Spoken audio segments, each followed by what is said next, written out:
नमस्कार. स्वागत आहे तुमचं आपल्या चॅनलवर. आज आपण बनवणार आहोत अगदी बाजारात मिळतात तसे सॉफ्ट, टेस्टी आणि चटपटीत व्हेज मोमोज आणि सोबतच पाहणार आहोत मोमोज सोबत खाल्ली जाणारी लाल चटणी कशी बनवायची.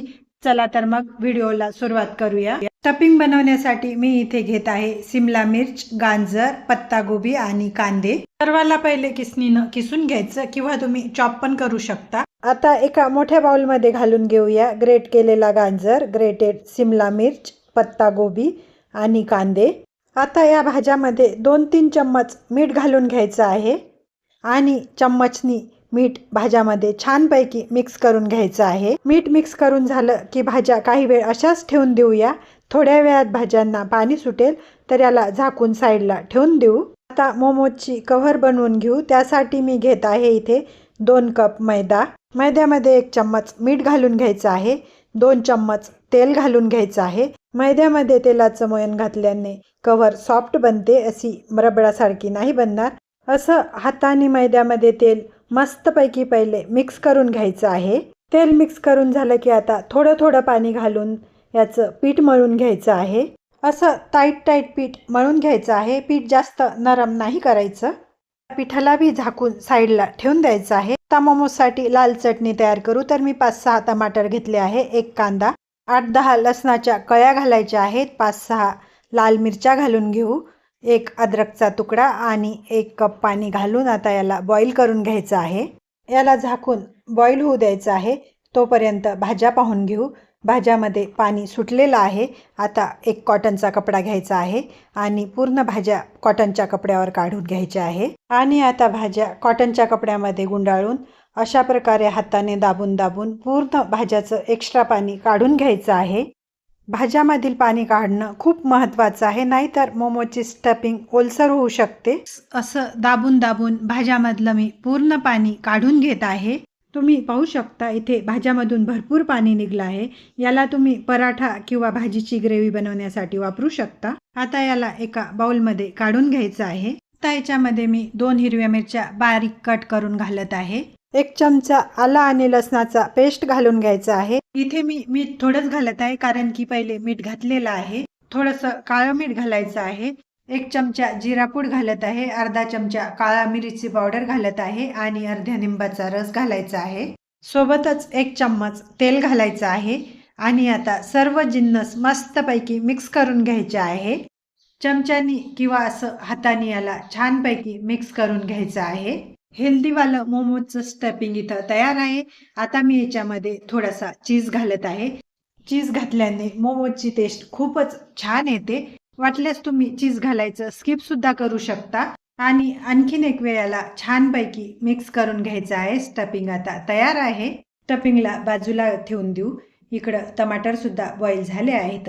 आता गॅस बंद करून घ्यायचा आहे आणि याला थंड होऊ द्यायचं आहे. तोपर्यंत मोमोज तयार करू. इथे पीठ सुद्धा छान मुरलं आहे. आता पिठाला पुन्हा मळून अगदी सॉफ्ट करून घ्यायचं आहे.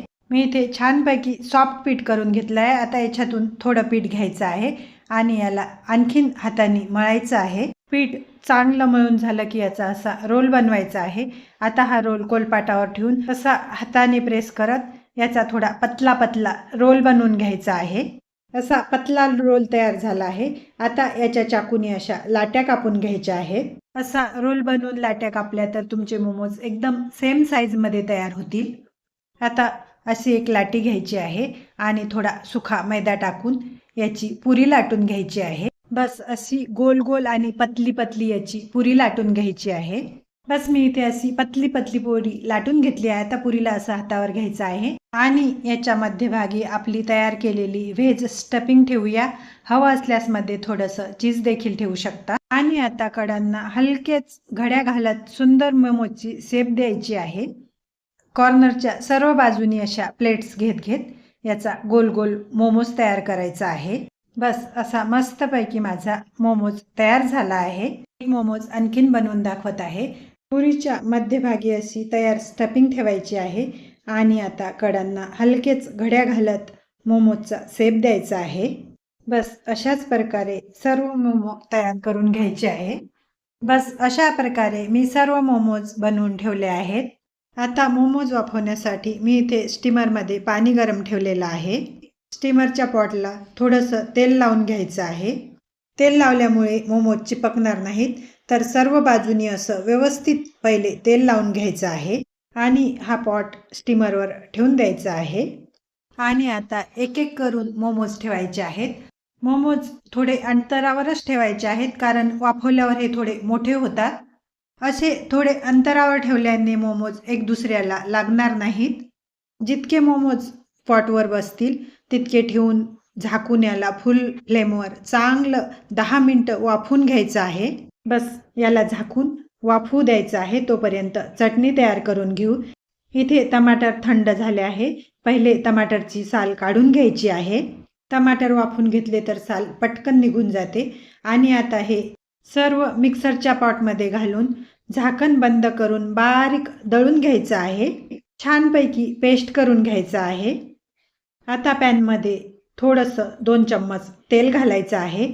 तेल गरम झालं की दळलेला पेस्ट घालून घ्यायचा आहे आणि याच्यामध्ये आवडीनुसार मीठ घालायचं आहे. 1 चम्मच जिरा पावडर घालायची आहे. 1 चम्मच काळं मीठ घालायचं आहे. थोडंसं मिऱ्याची पूड घालायची आहे आणि आता याला घट्ट होईपर्यंत मस्त शिजवून घ्यायचं आहे. हे माझी मोमोजची लाल चटणी तयार आहे. दुसऱ्या बाजूला मोमोज ठेवून पण 10 मिनटं झाले आहे. मोमोजची कवर थोडी चमकदार आणि मऊ दिसायला लागली की समजायचं आपले मोमोज छान वाफून तयार झाले आहेत. मी मोमोजच्या वरती चिली फ्लेक्स आणि ओरिगॅनो टाकत आहे. हे टाकल्याने हे दिसायला पण खूप छान दिसतात.